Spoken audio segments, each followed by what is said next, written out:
Work's over. And now it's time to go off the clock. Your favorite destination for the hottest sports topics, fantasy insight, betting lines, and game predictions. Sit back, kick off your shoes. You can even crack a cold one.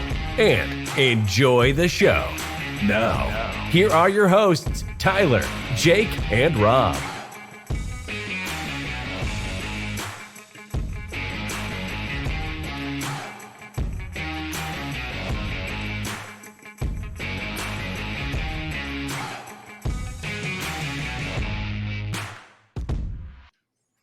Yo, off the clock up, podcast episode 3.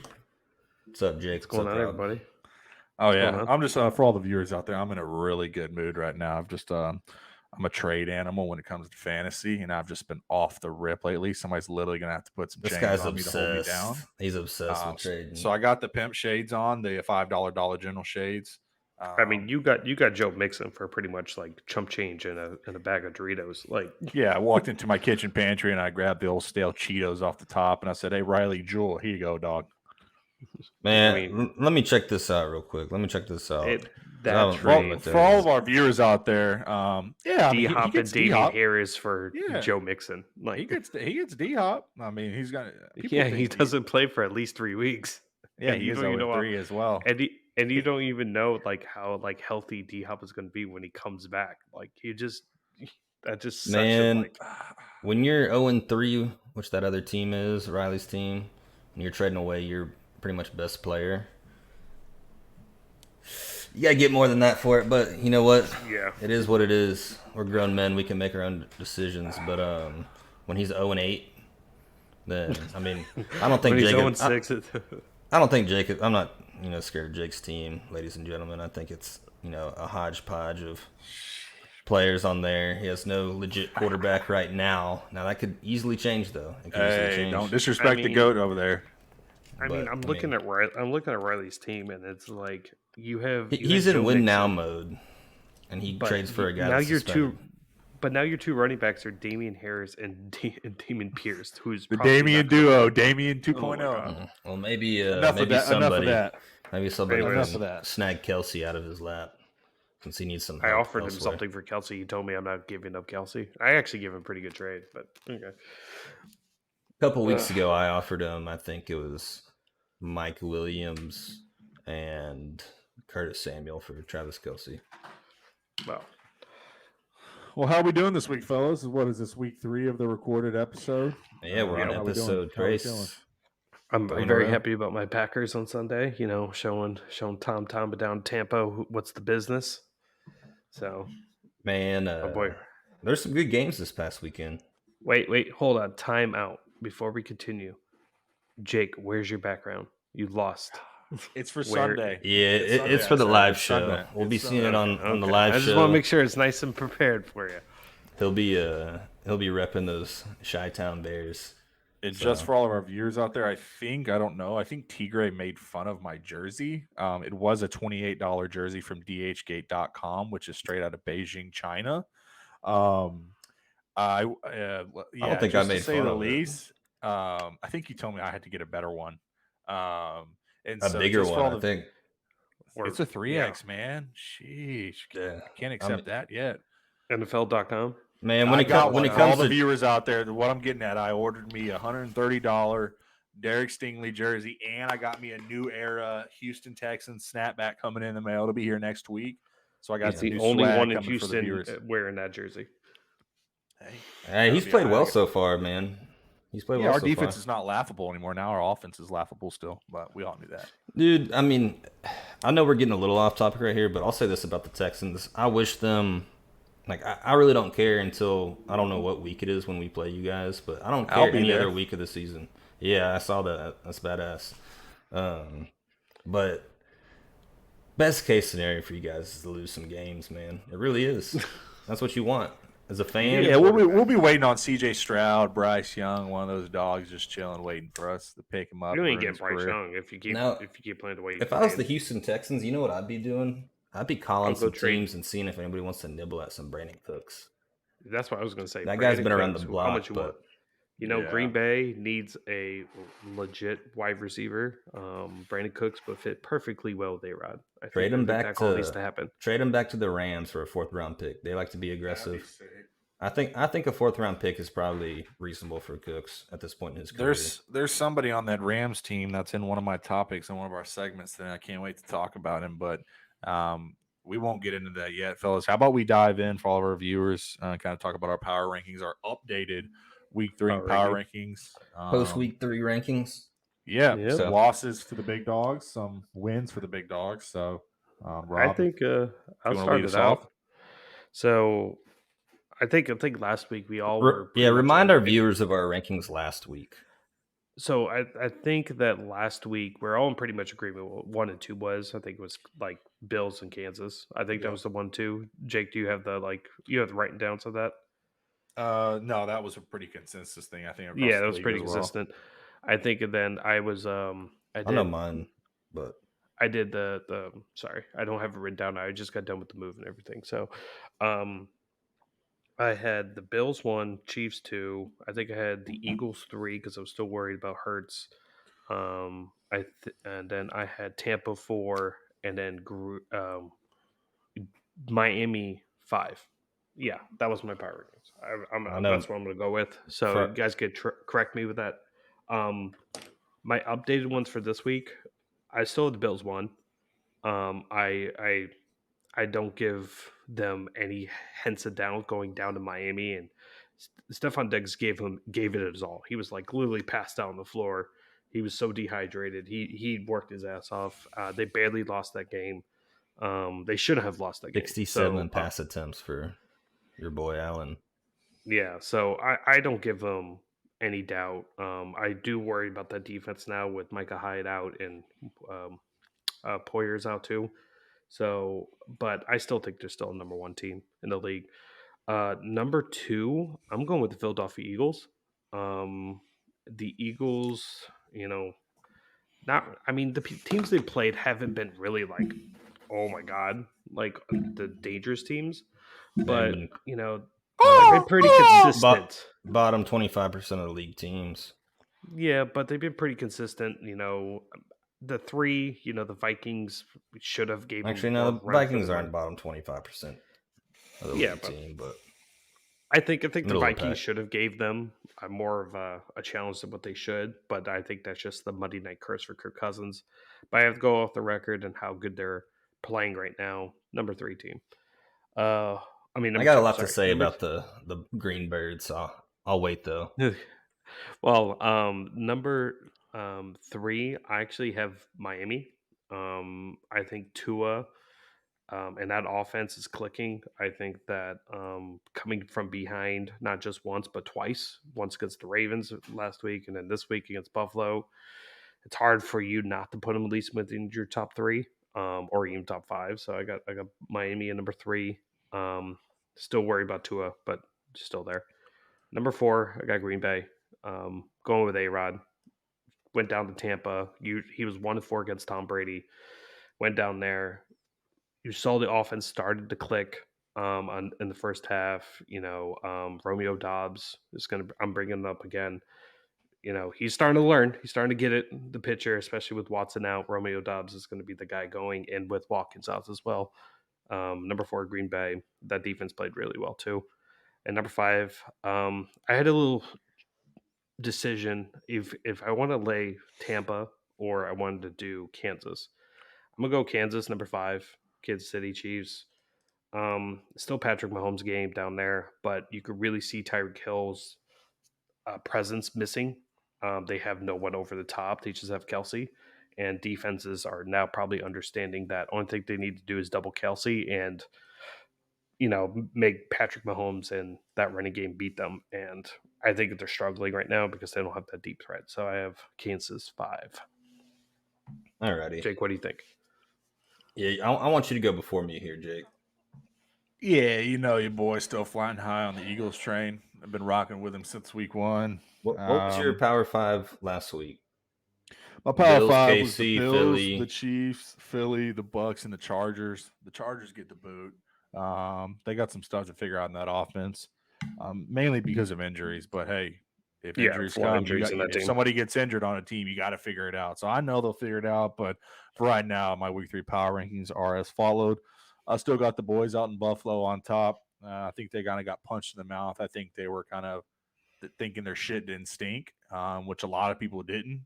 And so I think they kind of got a good old sucker punch in the mouth, and I think they'll be totally fine. I think they'll still be in the Super Bowl. I got my boys out of Philly, number 2. I just don't see many things that I can point to that is weak besides the running game, but I don't even know if that's weak.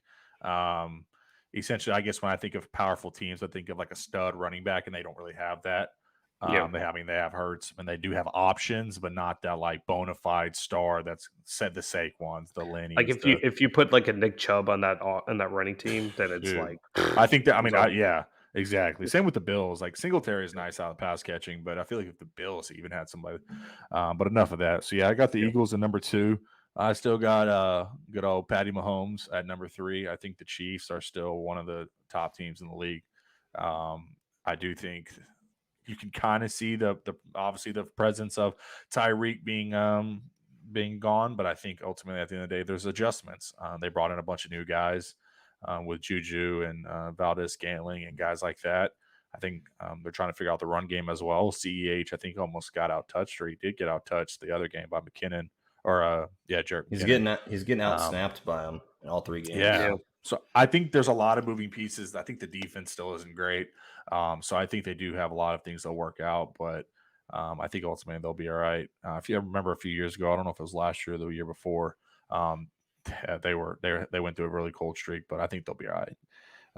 I do got the number 4, the Dolphins. I'm not completely bought in on Tua. Something about him, he's kind of like a Baker Mayfield. He just pisses me off. I think it's the left. I think it's the left arm. You really don't. I think it's because he's left-handed, and it's an ugly release. Nah, man, they got something special. The defense is really good. I like the combination of Edmonds and Mostert. They're both speedsters. Both great out of passing game. I think the dynamic duo of Waddle and Hill is there. I want more from Gesicki, however you say his name. I think they're not. Yeah, I think he's not elite, but he's pretty solid. And I think if they could get a little bit more out of him, I don't know. I don't really watch too many Dolphins games, obviously. It's the scheme, from what I've heard. Yeah, it's the scheme where they want inline tight ends. You know, that head coach came from San Fran. You got George Kittle, who is a do-it-all, but he's so great inline. And Gesicki, he's more of a, let's spread him around and give him a mismatch with his size. I don't think more of a West Coast offense gonna feel. I don't think his blocking ability is up to par for their scheme with what they want to do. But I agree with him having talent. Yeah, for sure. And I think also, like I just looked at, he's second on the depth chart. Like I just looked that up, Durham Smithy or Smith or Smythe.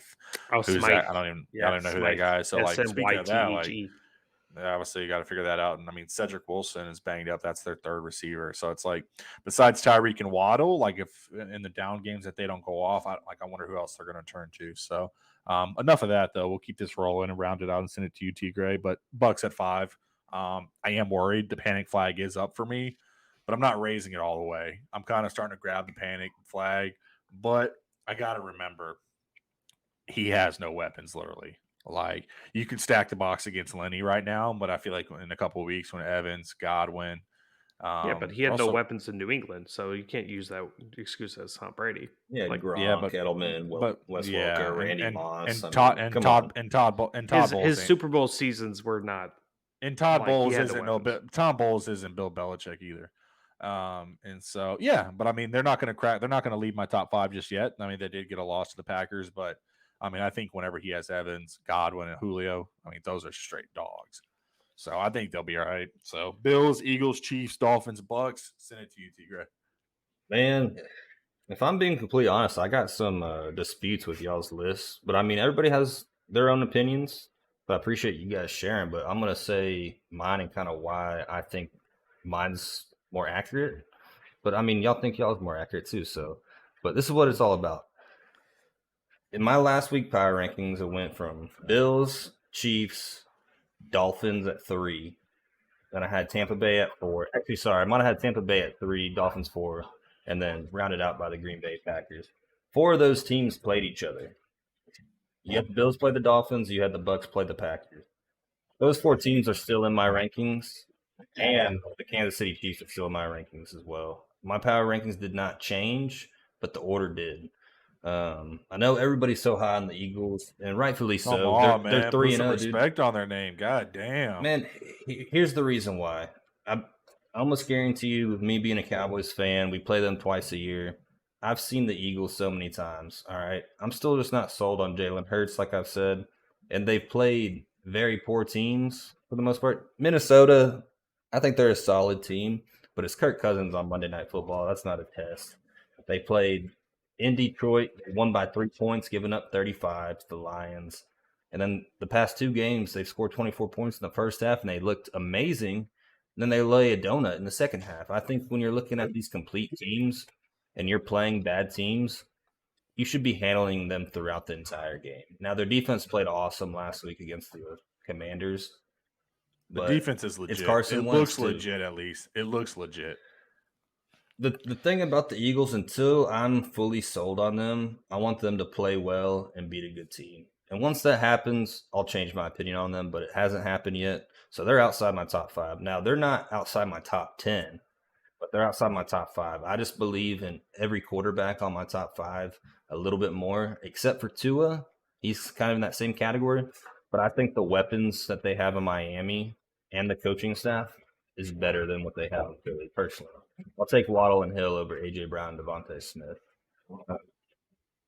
And the Dolphins have played That's respectable. Dolphins have played 2 pretty good teams, and they've won.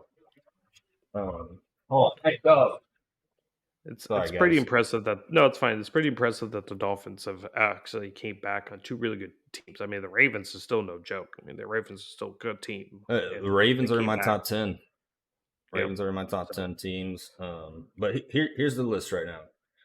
And if I'm predicting at the end of the year, it's going to be different than what my power rankings are today. But I got to put the Miami 3-0 Dolphins at the number 1 spot. They just beat the Bills in a slugfest at home in the heat, yes. The Bills secondary is banged up, man. We're going to see how that plays out because they really play defense around their secondary. Their front 7 is pretty good too, but their coverage ability the past few years has been elite every single year, and they're missing some key guys moving forward, so we'll see. But I got Miami number 1. Like I said, not sold on Tua, but I am on the coaching staff and the weapons that they have. I got Buffalo number 2. I got Green Bay from 5-3 after going in Tampa beating Tom Brady. I don't care. Tom Brady doesn't have weapons this, blah, blah, blah, blah, that. You went to Tom Brady's home field and beat him. It was a sloppy defensive style game, but I think Green Bay has a top 5, top 10 defense. They carried that over from last season. So I got them at number 3. I got Tampa Bay behind them at number 4. And then I got Kansas City rounding out number 5, coming off the loss in Indy. They looked sloppy in the second half. Their punt returner fumbled the ball in the first possession of the game. Like, they had no business losing that game. Now, Indy was my dog of the day. So I got that right. But they had no business losing to the Indianapolis Colts. What really shocked me, what really worries me about the Chiefs is their defense. Like, I mean, their offense, I know Patrick Mahomes is going to be a great quarterback. He's going to sling the ball. He's going to throw like 3 touchdowns. But the problem is that defense going to be able to hold up against like an Aaron Rodgers or a Tom Brady. And I really don't think at this moment in time they don't do that. Look, the Kansas City Chiefs, even when they won the Super Bowl and even for the past couple of years, they've never had that defense that just scares people. But the thing about them is they have Patrick Mahomes and that threat every single time they touch the ball on offense. That their defense is able to give up yards. As long as they don't give up a lot of points. Like, how many points did they give up this past week? 23, 24? Yep. If you tell me the Kansas City Chiefs only give up 23 or 24 points every single game of the year, they're going to have a very good record because they're going to score more than that almost every game. But, I mean, we'll see. My top 5, the teams didn't change. The order did. I guess I'll give a little extra. Number 6 would probably be the Ravens, 7, Eagles, 8. I don't know. I haven't given it that much thought. But those 2 teams, the Ravens started off in my top 5. Those 2 teams are right on the cusp. I got to give them some respect for what they've done so far. That's a respectable list. I like that list. That's a good list. What That's really just right impressed me now about- today. Yeah, I mean, I agree. I think me and you, T. Gray, are pretty much like on the exact same cusp with the Packers. Obviously, I'm biased. I had them at 4. You have them at 3. But that defense It pains me to say that they're a good team, and they have been the past couple of years. They've It's won the 13 defense. games in the past 3 years. Yeah, it's not the Aaron defense. Rodgers show anymore. It's that defense. And honestly, like, they gave up that late touchdown in Tampa, and they had to go for 2, and they got to stop. If Aaron Jones doesn't fumble the ball, which was a hell of a play by their nose tackle, dropping in coverage, 300-pound dude smacking you in the back. Vita Vea, that guy's probably the best one technique in football. If Aaron Jones doesn't fumble that ball and they go up that big, then we might all be listing Tampa Bay. We might all be, or not, sorry, it's Tampa Bay. We might all be listing Green Bay as our number 1 team right now if that didn't happen. It's very possible. Yeah, but that was a 350-pound not your boy, dude New Braunfels. I mean, 300-pound boy hitting a small dude. I don't. There's just no way that the Packers could jump to the number 1 spot. There's just no way. They were number 5 in my list. They weren't in yours, so I mean, rightfully so. They might not jump that far in your list, but in mine, I probably wouldn't have put them number 1, but it would have been a conversation to have. I would probably put them 2 if Aaron Jones put that ball in the end zone. Like, I probably would have made the legitimate argument. I don't know if I had him number 1. I still have more faith in the Bills right now than the Packers offense. But, yeah. Talking about fumbles and stuff like that, I'm curious. Dropping the ball. What about a guy that maybe doesn't fumble, but absolutely just sucks right now, and that y'all have had enough of him, and he deserves to you go into the fantasy app and click on his name and hit drop? What about you, Rob? What is one guy that you would say is just, drives me absolutely crazy? Get the fuck off my lineup, or get the fuck off my bench. I'm gonna give it a twofer, and I'm gonna mostly blame this on the coaching staff. I have both Cam Akers and Daryl Anderson. I hate them both. You can't drop those guys though. You can't drop. You them. can't, but you want. No, to. but I want to know, Rob, somebody that if you had them on your team, you don't have to have them on your team. You can't drop Cam or Daryl. I guess you could, but somebody that you can think about that is just dropping Juju. Think so? Hot take. Juju. That's a hot take. I'm done with Juju. Like, honestly, he's not a number 1 guy. He's not even a number 2. He's more of a slot guy at best. He drops the ball way too many times. He's not as good as he want. Maybe he put more time in practicing and actually catching the ball than doing TikTok dances in the middle of the field and doing TikToks with Jackson Mahomes. And put more time in football. Maybe he would be a really good player and a top premier and get paid like a Tyreek Hill or a Devontae. But I'm tired of the bogus. He blamed Ben Roethlisberger last year, and that's why he got hurt. He blamed him again the year before that. He blamed the coaching staff, and that's why maybe Antonio Brown was right a few years ago. I think Antonio Brown said that he's not a number 1 guy. I think when they were beefing back in the day, so he's not a number 1 guy. I would say at best he's a number 3 guy, and I think that's what the real reason why the Chiefs are having that much trouble in offense, because they don't have a number 1 guy outside of Kelsey. Yeah. And I was honestly say if you're stacked with wide receiver, either trade Juju for whatever you could get for him, or think about like putting him on a permanent benchmark or releasing him and get rid of him, because it's not worth the agony of seeing him catch a ball, run down the field, and fumble.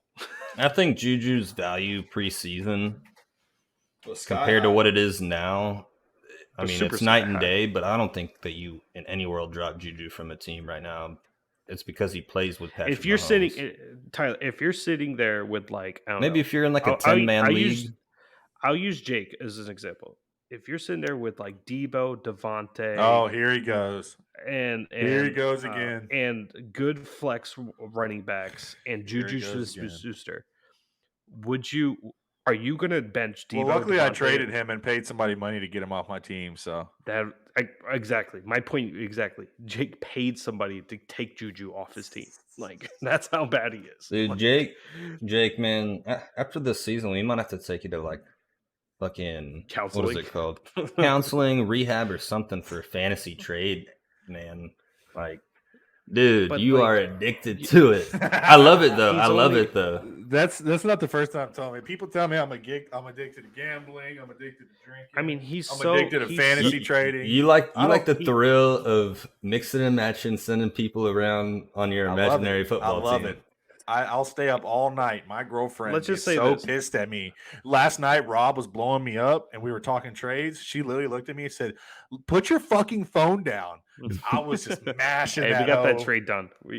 My fingers were just mashing. I love that shit. I live for it. I mean, he's averaging in the ESPN league about 9 points a game. All right. Michael Pittman Jr. with only 2 games already has 40 points. Okay. Well, I would never make the argument that Pittman was a worse fantasy player. I'm just saying it's like Juju's tier at the beginning of the season were so high, and now it's starting to drop and drop and drop and drop and drop and drop. And it becomes more and more frustrating as a fantasy owner to hold a guy for that long, but there's other guys that are becoming better. Curtis Samuel, Romeo Dobbs, all these other guys that are worthy to get that start. Right now, Juju is a flex play in fantasy football. At best. Borderline, yeah. What about you, T? What do you think? Man, I was thinking about Don't steal my guy. No, I'm not going to touch the Rams guy. That's too easy of an answer. Even though I disagree with dropping those. Man, he's on your team or what?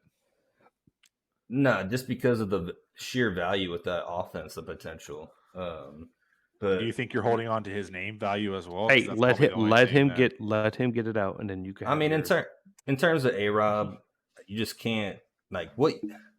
I'm not going to drop a guy that I drafted in the 6th or 7th round to pick up fucking It's not Greg Dortch or something like that, Yeah, it's not. I'm not going to do that because I'm not going to play Greg Dortch either. Hey, let him get out his take, Rob. Hey, Rob, let him finish and then you can talk. It'll go Tyler, then me because I've been waiting, then you. Well, he gave Juju already. You did say you had a twofer though. Yeah, he needs to stop talking though. It's our turn. Nah. Okay, so this is a really, really, really tough for me. But there's one guy that had, pretty good value at the start of the season. Now, if you're in a 10-man league, you should drop this guy. If you're in a 12-man league, you should consider it. If you're in a 14-man league, probably not. But it's Darnell Mooney for the Chicago Bears. You took it. Was that your pick? Yeah, I got the stats on him too. I can back you up on that. Hey, this isn't a debate show. I'm going to agree with you, but keep going. I think Mooney's a great talent. They just have no pass game, man. And it's not even the fact that it's not very good. It's that they don't throw the ball very much. They just don't. What's Justin Fields' average attempts per game? Right at 20, maybe. I know he's had a couple games under 20, especially that first game. Now things can change. You can throw Cole Kmet in the mix, but he might have been a better choice for last week. But get rid of Darnell Mooney, people. Sell low if you have to. If you're sitting there and you're debating if you should drop him for a Chris Olave in a 10-man league, do it in a heartbeat. Oh, yeah. Sure. I would do it in a heartbeat. I would just. But if you're in a 12-man league and you're thin at receiver and there's not too many good options out there on the waiver wire, you might want to consider keeping him, but he's definitely at the bottom of your bench, man. His Justin Fields is just hard just to put up to your, bring up to your point. Justin Fields' QBR for the season is 50. He's only thrown 297 yards, 2 and 4, and completion is 51%. If you want another person, it's going to be a team's receiving core, New England Patriots. If you have any of their fantasy players other than their running backs, get them off. Drop. Mm-hmm. All right, Jake. I stole yours. You got to come up with another one on the fly. Putting the pressure on you. He wrote all that stuff down, Tyler. That was so mean of you. I'll back up Tyler's take. I mean, I wrote down 1 for 3, 1 catch on 3 attempts, 1 catch on 2 attempts, 2 for 6. Hasn't had over 23 yards. 1 game went negative yards. Hasn't scored over 4.3 fantasy points. He is dog shit. In defense of the Bears offense, their first game they were playing in a fucking hurricane. Okay, so let's use 2 games as a model than just then one. They played Green Bay where they were down and had to throw the ball, and then they played the Texans at home and they still didn't throw the ball. So my eye test is telling me to fade anybody on that team other than their 2 backs. I got one that I think I think he bounces from waiver wire to lineup back and forth week to week, but I think he doesn't deserve to be in not really lineups, maybe even bench. I mean, maybe you're in a 14 man for sure, 12 and maybe 10. He deserves to nowhere be on your team. But Marvin Jones, I've always kind of liked Marvin Jones. I like the combination of him and Galladay back in Detroit. They were pretty solid. I mean, they did the job. I mean, they didn't really win much, but they were solid. Ultimately, each got a contract. Obviously, Galladay and Giants now, and Jones with the Jaguars. They each got kind of paid somewhat for whenever it was time. But yeah, man. I mean, I don't know. Zay Jones is really surprising me. That dude's kind of a dog. He really is. I think he's the most famous thing I remember him was for scoring a touchdown. He like popped up off his back or something. It was super sick. Yeah, he like popped up like from his stomach. That was sick. Yeah. But yeah, man, I think it's like a yo-yo. Like... Yeah. That team is kind of confusing me though. Like all this hype around ETN, and then Robinson does this thing. I thought Robinson kind of got disrespected. Like you can't just push somebody out the way, kind of like I said about Akers and Henderson. But I'm not really trying to get in the weeds on that. But yeah, I think Marvin Jones, obviously Mooney or Robinson would be my 1-2, but maybe Marvin Jones. I just don't think he's going to find his groove. I think he's kind of going to get forgotten in that offense that kind of looks decent. What are they, 3-0? 2-1. Or what are they, 2-1? Something like that. No, yeah. the Jags are 3-0, I think. Oh no, yeah, they lost to the Commanders week 1. Yeah, they're 2-1, but still 2-1. I mean, for Jacksonville, that's pretty damn good. They've almost doubled their points that they forced compared to the AFC South. Next highest score, 51 points by the Titans. So Jaguars have scored 84 points this year. Next closest in the AFC South is 51 for the Titans. So I mean, they're doing their thing. I mean, no. So, but yeah, I think Marvin Jones is going to get lost in the sauce.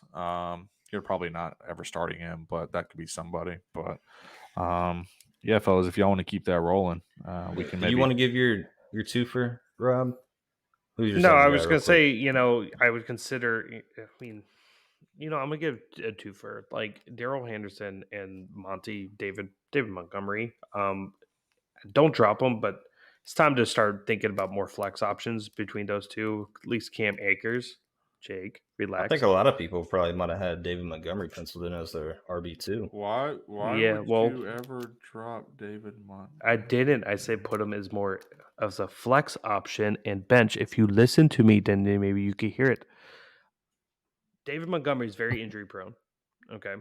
And it shows that yesterday he might have even played this Sunday.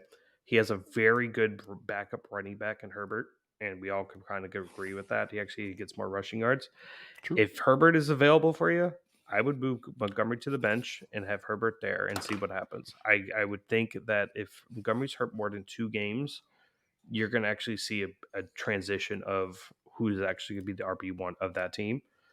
If exact same thing with Cam Akers. I think Cam Akers is going to get more snaps this week, and you're going to start seeing momentum going his way. And Darrell Henderson is going to be more of a J.D. McKissick, a kind of guy where he's going to come in, and catch the ball and run the ball here and there and give you like 6-7 points.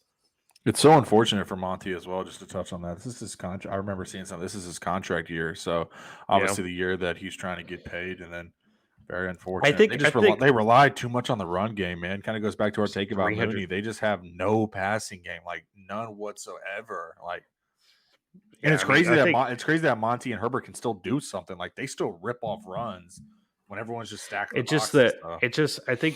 think if I look up, I'm gonna look up David Montgomery real fast on his stats, and the Bears used him a lot. I know when he broke out. Yeah, I mean. 2021, 225 carries, and he got hurt that year. Off, yeah. 2020, 247, 2019, sorry, 242. I mean, in almost a 3-year span, he's almost rushed over 700 carries. That's a crazy statistic. That means they went to hard. If you put Montgomery on, say, the Rams or the Bills or a team like that doesn't have that bona fide number 1, I think Montgomery would probably be a top 10 fantasy running back. Just in terms of his skill. Now, he does have some injury history, like you mentioned. And we'll see if they start leaning towards Herbert being the lead guy. It just sucks because he's only 25, and I like David Montgomery. And I think that if he's healthy, he's an easy RB1. It's just that those injuries are really affecting him to transition that, He's never had like RB1 a status real like serious injury. It's often. always getting just banged up, nicked up for a Yeah, couple games and each those year. things linger after a while, and then it's just like, okay, then you're giving somebody else the opportunity to become the RB1, and it's like this guy's more healthier than you. You saw a glimpse of it at the end of last season, I believe, with Khalil Herbert, but yeah, he's and unknown. But all right, let's transition. I want you guys to give me one big winner and one big loser, but for a team and for a player. I'll start it off. Yeah. My biggest win would be the Colts. I think that was huge for them. Not just beating the Chiefs, but kind of getting like their identity. They shit it up in Houston week 1 and they tie. And then what do they do Donut week 2? In Jacksonville week 2. Donut in Jacksonville, 24-0. And then coming back and beating the Chiefs, it has to do something for essentially your momentum, just for your inner self. Like you can sleep at night. Like if you're Frank Wright, I think he's still a coach. You can't lose to the Jags, lose to 2 divisional opponents, and then get shit on by the Chiefs. Like, you know what I mean? You're looking around wondering if somebody's looking over your shoulder. But I think for him to get that win, that would be huge. I'm just going to remind the viewers what I said last week. The Indianapolis Colts will still win the AFC South. I truly do. I think we all have the Colts. They're missing their best defender too, and Shaq Leonard. I believe he changed his name from Darius to Shaq. Yeah. But I will say this about the Colts that I am concerned about. Matt Ryan, he's not the Matt Ryan of the past. I think he's still a serviceable quarterback. But if anything happens to Michael Pittman, like you saw in week 2, they have nobody else that can create separation, and their offensive line has taken a big step back this year for some reason. Yep. So we'll see if that continues, if that trend continues. But I mean, I Jonathan agree. Taylor's still gonna. The stat sheet's still gonna look nice for Jonathan Taylor at the end of the season. It's probably not gonna be how it was last year, but we'll see. I like the word that you used, Jake. I think they found their identity, and I think they got into a fist fight with a heavyweight, and they came out on top. Yeah, I think Pittman is such a big tool for their offense, and if you take him out, like you just said, Tyler, like you don't have that guy that's going to step in. You don't have a bona fide 2. Like Pittman's the one. Like obviously we all agree Pittman's number 1 wide receiver of that team. There's no other even close. But what they're missing is like a T.Y. Hilton. You know, if they got just to stretch the field. And you guys want to hear something a little extra for the viewers? I saw this stat is I guess 3 years ago or right before Juju's rookie year, so maybe 4 years ago or something. The USC Trojans, who have been in y'all's top 5. I saw that. The 3 receivers. Juju, Pittman, and Amon-Ra. Mm-hmm. And they still won like 7 games or something. Nah, Drake London. Drake London, yeah. No, yeah, Juju was gone already. It was London.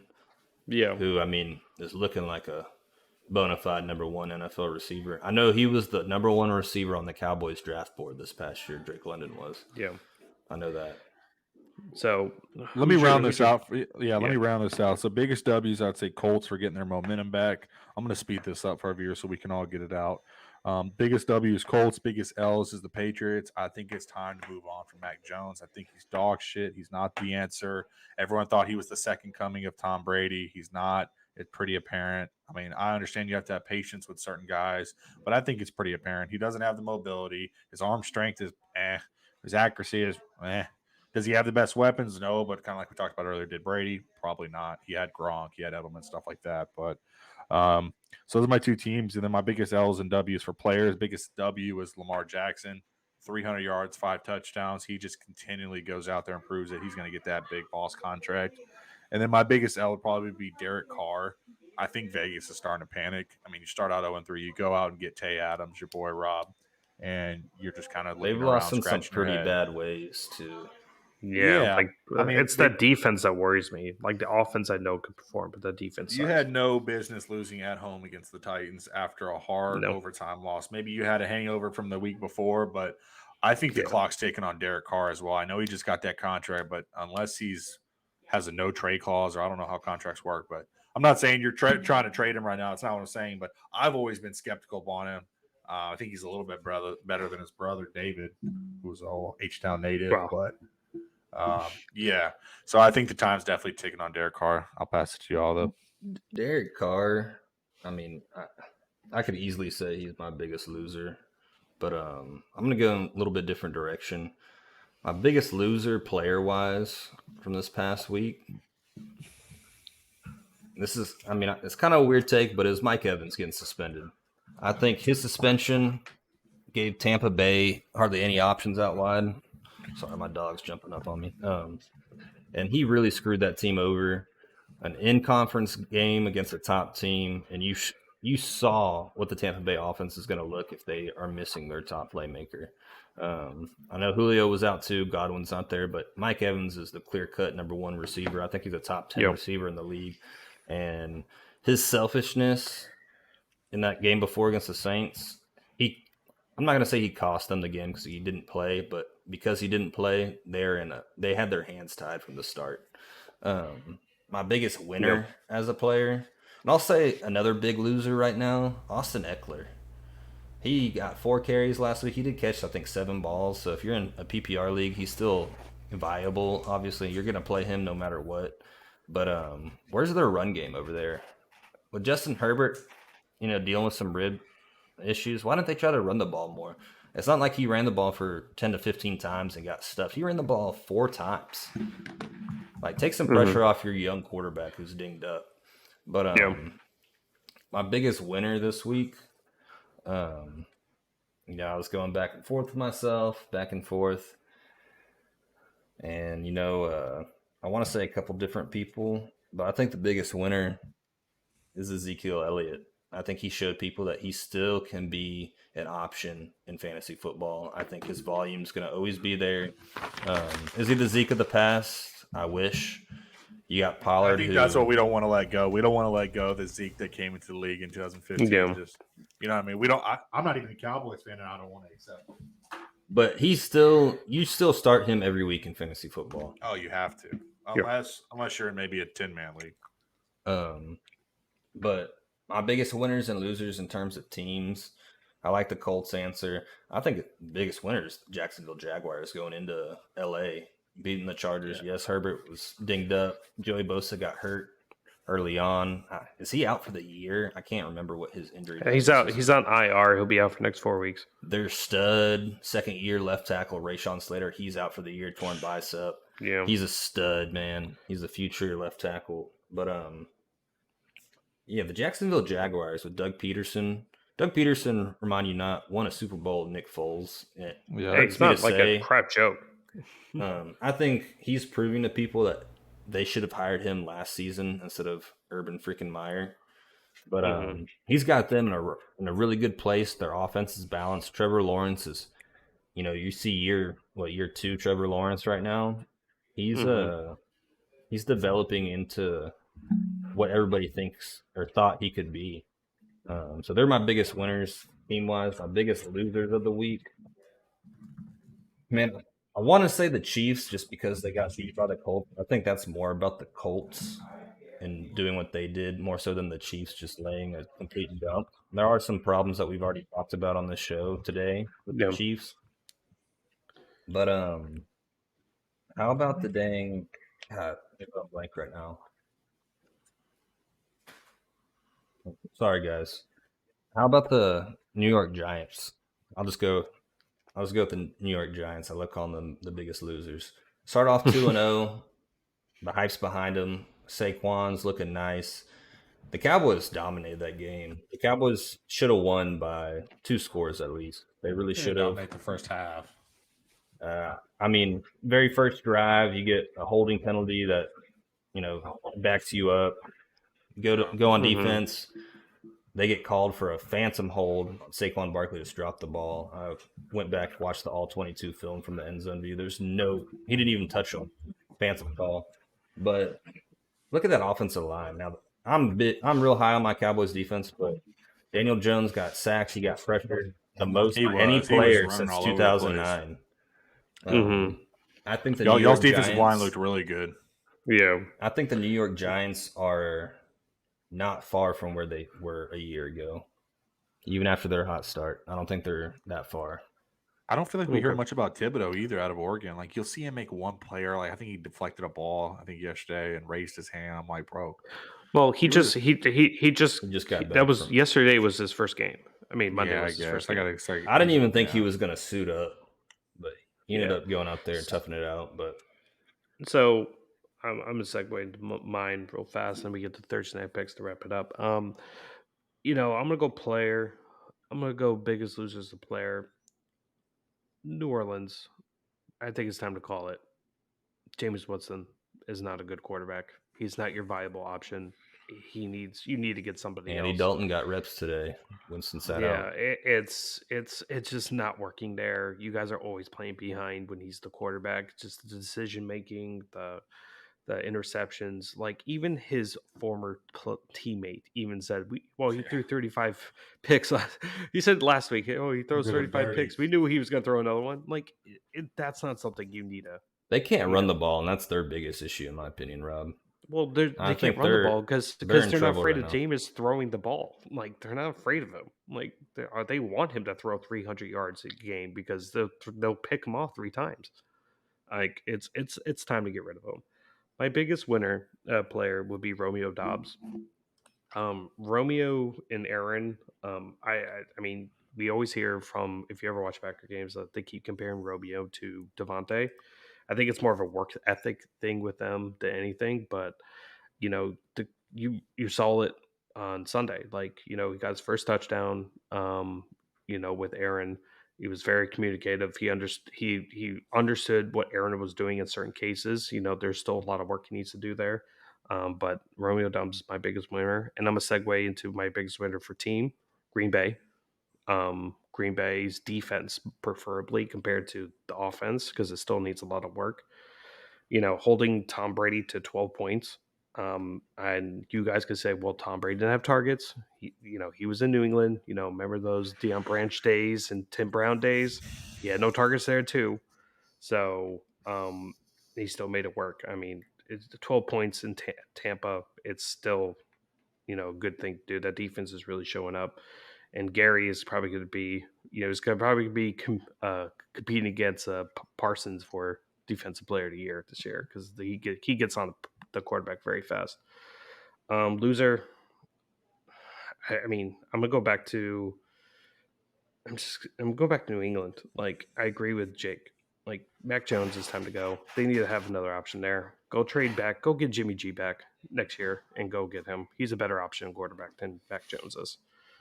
So there it is. But I want to get you guys to take on Thursday Night Football. What do you guys think? What's the game? I'll keep Vegas is simple. Heavy on the Bengals, huh? Yeah, I'll roll with the Bengals.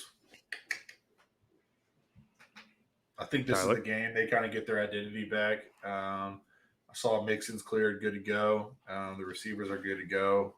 I think this is the game that they really need to come make a stand, that they're not essentially one-hit wonders, and I think they get the job done. I think it's -4. I don't know about that, but I can see it being a field goal game. I think I'm most excited about the jerseys that they're going to wear. Have y'all seen those white jerseys? ones? Yeah, the white ones. Look, I think the Bengals are a team that took a step back. And I don't want to say they got lucky to get to the Super Bowl, but they clearly weren't the best team in the AFC last season. It should have been Buffalo or Kansas City.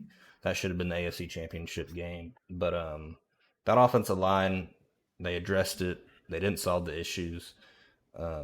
Their defense, I'm just not scared of their defense. I mean, the Cowboys beat them 2 weeks ago with Cooper Rush. They only scored 1 touchdown on us. And I'm very high on my Cowboys defense, but they gave up 20 points, and it was 14 points real quick and early. I think they took a step back. I'm going with the Dolphins. I think they have too much firepower. I don't know how you defend both Waddle and Hill at the same time. And if Miami gets their running game like really, really going, they're going to be dangerous the whole season. We'll see.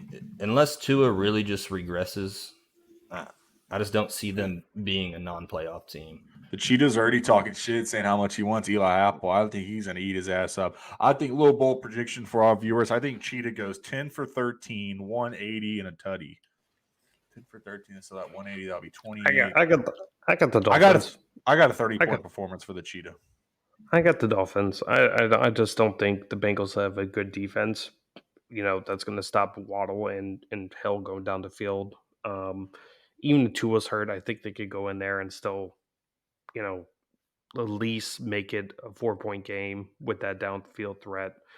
The Bengals they have to score points this week. They have to. I worry about the offensive line. I mean, you can't keep getting Joe Burrow sacked 7 times a game and think he's going to be okay for the rest of the year. So the offensive line either needs to, show their worth for all those millions that they paid to get that offensive line, or the Bengals need to start getting some refund checks back to them because that's some bullshit. All right, so me, Rob, we got the Dolphins. Jake, you got the Bengals. Mm-hmm. I got the swaggy White Tiger Bengals on Thursday Night Football in Cincinnati, Ohio.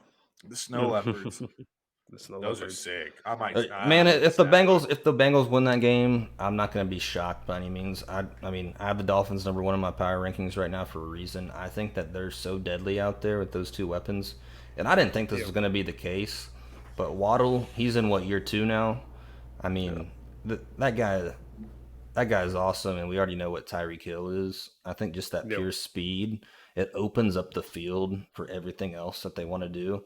And if the Bengals can't score points, and even if the Dolphins, if it's like a dogfight, low-scoring game or something, the Dolphins are just a snap of the finger away from going, 80, 85 yards to the house. Now, Jamar Chase can do the same thing, but they got one guy. Yep, I agree.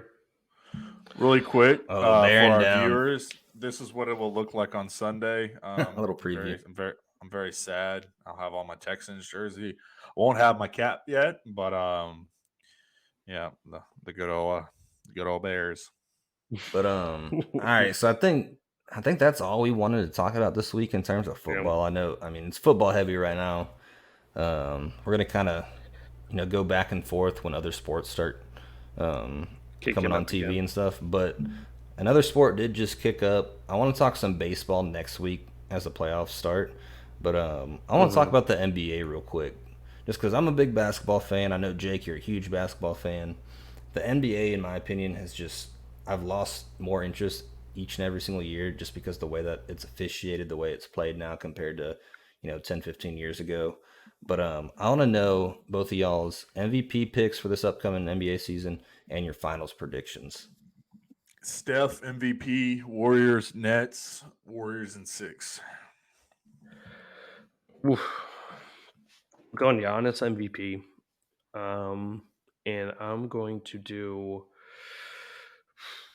go Warriors Bucks, and Bucks win in 7. Yeah. My MVP pick is, I'm gonna be a little biased right now. It's gonna be the Don, Luca Doncic. Oh God, man, you just love Dallas. I think you have a crush on Dallas. I mean, yeah, I'm a Dallas homer for sure, but how can you not put him in the conversation for MVP? He's a top 3, top 5 player on the planet for sure. His defensive game is his only weak spot, and I think it's gotten better each year. You would say he's top 3? You would say he's better than Giannis, KD, and Steph right now? I would say he's better than Kevin Durant right now. I don't know about Giannis and Steph. KD, I think when healthy, he can be the best scorer on the planet with ease, but he hasn't been healthy. He's getting old. He doesn't have that same bounce to his step anymore. Is Luca better than Kawhi? Yeah. Is Luca better than the Joker? right now, yeah, I would agree with that. He's better than the Joker? Look, the Joker's great, but it's a guard league, man. It's a guard-dominated league. I agree. I hate when they give MVPs the big man. And you see it every single postseason with the Joker. He might drop a triple-double, but he's not ever taking over the game. He doesn't just take over the game. He doesn't just handle the ball the whole time, run the offense. Unless he's getting 10 to 15 assists, then his double-double, 20 and 10 rebounds, Is Luca better than Ja? Luca's currently better than Ja, yeah. If Ja comes back with the jump shot, then it could be a conversation. Luka Doncic is probably, besides a healthy Kevin Durant and Steph Curry, and I can make an argument for Giannis, he's the most unguardable player in the world besides those people. You can't stop. The pace that he plays at, it looks slow. It looks a little, overweight and stuff, but he's so damn strong, and he plays the game at a speed. He just slows it down for himself. And I'm so excited that we did this podcast at this time. We have football to talk about. Basketball is about to start up. Baseball's wrapping up for all of our viewers that do tap in. We can start covering some baseball, especially when the postseason's coming here. But I'm pumped about basketball. I got Warriors Sixers in the finals, by the way. I like that. I think James Harden's going to come back with some vengeance. I'm a big James Harden guy. I'm not. I hate James Harden. We can talk about that. We can talk about that next week because I normally don't use the word hate, but the Sixers won't get the Sixers won't be. If Embiid doesn't get hurt, him and Giannis are the best players. Embiid is a dog. They're the two best players in the Eastern Conference, and Embiid's the best big in the league for sure. He's better than Joker in my opinion. Listen, James Harden's Mr. Choke Artist in the playoffs, so I'm not. No, I have no faith in James Harden. Well, the dogs are barking, so that must be time for us to get off the stream for this week. Yeah. Alrighty, fellas. Well, episode 3 in the books. Everybody tuning in right now. Live show Sunday, 10:30 Central Time, 11:30 Eastern. If you guys, enjoy what you saw, what you heard, throw us a like. Give us a subscription, costs you nothing. And I'm going to mention again, we all want people to join the Discord. Join the Discord, join the community, come in there, talk. I know we've been discussing a little bit about having a guest on for the first time. That'll be coming in the future. But yeah, fellas, that's all from me. Yep, me too. Same here. For all of our viewers out there, obviously there are thousands and thousands of podcasts out there, but ultimately we just want to build a community. We want people to come in, vibe out with us, chop it up. We live in a different world now, and obviously it's post-COVID, and people are getting back to their normal way of life. But a lot of us work from home, and we just love chopping it up with the boys and talking sports. So if you ever want to join the show or just start showing us some love, we greatly appreciate it. So that's it for me, though. Cool, fellas. Well, y'all have a good rest of the evening. See y'all on Sunday. Take care, boys. Yeah, peace. Thanks for tuning in to the Off the Clock Show. If you enjoyed what you heard, go ahead and hit that like button. If you really want to show your support, please consider subscribing. You can also follow us at our social media sites listed in the description. We will talk to you next time. Off the Clock.